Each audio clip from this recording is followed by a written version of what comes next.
is looking at chapter 5 of Dr. Jekyll and Mr. Hyde. I'm still using the Signet Classics version. So this seems like a short but very significant chapter. We have Utterson going around to call on Jekyll. Paul takes Utterson back to Jekyll's lab, where Jekyll looks terrible, he looks absolutely awful. They have a brief discussion of Hyde, where Utterson brings up the fact that he hopes that Jekyll is not assisting Hyde in hiding from the authorities because of the death of Sir Danvers Carew. Jekyll shows Utterson a letter from Hyde and they discuss the will. The origin of the letter, whether it was posted or delivered to the house, is discussed, with Jekyll saying one thing and Paul, the butler, contradicting that. So Utterson has a quick conflab with his friend Mr. Guest, who points out the similarity of the handwriting between Dr. Jekyll and Mr. Hyde. So if we're going to start looking at the analysis of what is happening in the text, I think it's really useful to think about, again, that idea of there being something dark behind a respectable facade, that you don't know what's inside the inner life of a building or the inner life of a person. You can only judge on their appearance, and often that can be a little bit deceiving. We also have that Mr. Utterson goes to Jekyll's door, and we know that that house is highly respectable looking, and yet when we go into his friend's quarters where his laboratory is, we get some really great moments for AO2 for language analysis, that Stevenson here is using dingy, distasteful, gaunt, silent, littered. The words here are strongly foreshadowing to us that there is something not right. If we contrast this to the description of Jekyll's hallway when Utterson visits earlier in the novel, we can see that as we probe further into Jekyll, or his house, we see this symbolic mirroring of something dark and dingy and distasteful, that Stevenson is foreshadowing Jekyll's inner life to us. We get the light falling through the fog, so again there's something being hidden within the fog, and as well we've got the door covered with red baize, which again suggests to us that idea of things being, the motif of hidden, things being hidden behind doorways, and then being a way in, but we're not sure what is actually behind them. And of course, that is used as a metaphor and symbolism by Stevenson. If we move on to page 75, with the dusty windows barred with iron, there is very much a sense of decay and a sense of danger and threat, but we don't know whether the bars are there to protect people on the outside from what's happening inside, or what's happening inside being protected from the outside. So it deepens the mystery and also symbolises that Jekyll has his inner life barred and hidden from the rest of the characters in the novel. If we look that even in the houses the fog began to lie thickly, we've got a sense of things being hidden, mysterious. There's a lack of clarity, which is obviously what is happening in the narrative. We've got a sense of threat, what is being hidden from us, and again a sense of the Gothic that Stevenson is creating for us. If we look further down to Dr. Jekyll looking deathly sick, we've got a beautiful piece of AO2 there. If we're thinking about how Stevenson's using that term, it's not just a description of Jekyll, but it is perhaps symbolic of the sickness within Jekyll, that he's morally corrupted by what is happening. If we go down the page a little bit further, we have "You have not been mad enough to hide this fellow," and we see Utterson for the first time feeling a lack of trust of Jekyll, which we hadn't before.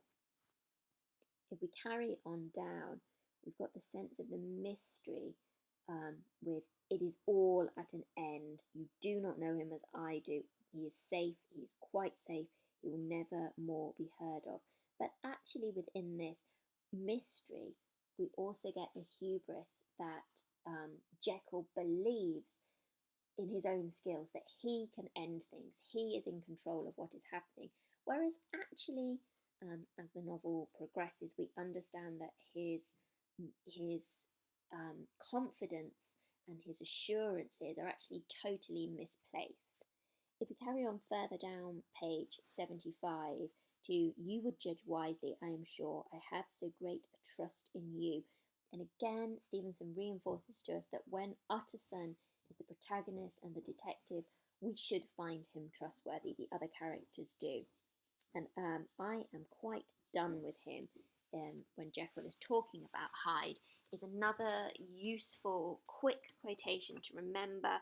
Um, it's full of monosyllabic language, which is a great thing to mention for AO2, and it shows how sure he is of what he is saying. And as we know, again, we can link that to the hubris of his character.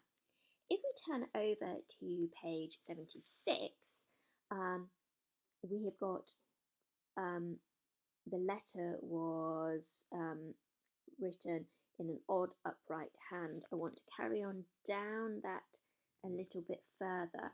Dr. Jekyll, whom he had so unworthily repaid for 1,000 generosities, we are showing that Utterson is vindicated in what he believes is an unsatisfactory friendship, but this letter also vindicates Jekyll.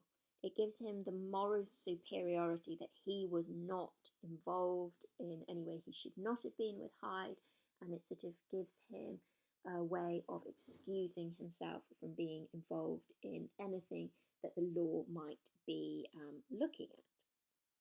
If we look down to the part that is highlighted, the lawyer liked this letter well enough. It put a better colour on the intimacy that he'd looked for, and he blamed himself for some of his past suspicions. I think this is an interesting point for AO3, when we are showing that Stevenson portrays this social class of Utterson, of Jekyll, these sort of middle class, professional, respectable people, and that they don't automatically think about involving the law. There seems to be this sense that Utterson is looking at the letter and thinking about it, but his instinct is not to involve the law with his friend Jekyll. And it's quite interesting the point that Stevenson is making about this idea of honourable gentlemen. And in fact, when we think about it more carefully, is what he's showing honourable behaviour, or should in fact the authorities who are looking for Hyde be given a fuller picture of what is happening? If we carry on further down the page, when Utterson said he meant to murder you, you had a fine escape. Later, as the novel goes on, we realise the sort of irony of this assertion that Utterson makes, that Hyde is going to murder Jekyll. I don't want to give too many spoilers. I think we all pretty much know what happens in the novel, but this idea that one destroys the other. And when Jekyll replies, "What a lesson I have had," I don't think there seems to actually be much sense that Jekyll has had a lesson. He's been shocked by the events, but actually he still remains convinced that he is in control of the situation, which obviously we discover he is not. Let's move on now to page 76. We have got that Paul was positive nothing had come except by post. So we are seeing that actually there is a mystery here. Why is Jekyll saying one thing, that he's destroyed the envelope it's delivered in, and Paul is saying actually nothing has been delivered in that way to the house? If we go down to the next highlighted point, plainly the letter had come by the laboratory door. Again, we have the motif of the doorway. A physical aperture between Jekyll and Hyde. And obviously we can see this laboratory door as symbolic. It's something that allows the two men to flow between each other. It gives them both access, so it is a highly significant motif. If we carry on down that paragraph, he could not help a certain apprehension lest the good name of another should be sucked down into the eddy of the scandal. Again, it highlights that point that I've just made about context, that it's more about protection rather than finding justice. He wants to keep Jekyll from being involved in a scandal rather than helping the authorities apprehend Hyde. And it's a quite an interesting point about society at the time. Carrying on down the page, I've highlighted the drowned city through the muffle and smother of these fallen clouds. We again have the importance that Stevenson is stressing upon the city of London at the time, that it's drowned in fog, in mystery, in moral decay. If we're thinking about the changes at the end of the 19th century in Victorian London, we have the worry about the massive innovation and change that this brought to London, the huge influx of people and the impact that has. We've also got again the sense of the Gothic, which is brilliant to be able to talk about. If we turn over onto page 76, we have the 78, we have the relationship being spoken about between Guest and Mr. Utterson, and he talks about it being an ugly business with Sir Danvers, and that's the link between the hideous appearance of Hyde and the ugliness of this business, of the behaviour that has caused it. And Hyde's ugliness and hideousness is often remarked upon. Going further onto page 79, we have Mr. Guest remarking the two hands are in many points identical, only differently sloped. We have the mystery, but we also have the duality of Jekyll and Hyde starting to be very clearly hinted at here. Stevenson is like, they're identical, they're only differently sloped. So they are one and the same, but with slight differences in the directions they are taking. So we can see it as a literal point about the handwriting, but we can also very much see it as symbolic of the duality of those two characters. We've got again, when he said, I wouldn't speak of this note, again protecting Jekyll. And Utterson, at the end, Henry Jekyll forged for a murderer and his blood ran cold in his veins. So we've got fear and suspense at the end of the chapter. If we're thinking about themes that run through this chapter, we've got the idea of outward appearances versus inner life. We're showing again the darker side of humanity, not just through London, but also through the actions of the characters. Suppression of passion and violence behind respectability.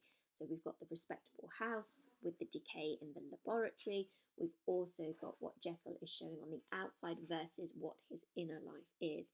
And if we've got motifs, we're thinking about the ideas of propriety and maintaining appearance, not just personally for Jekyll, but Utterson assisting him in that because of the social context of the time about putting too great a weight on respectability and appearance rather than actually justice and truth. Thank you.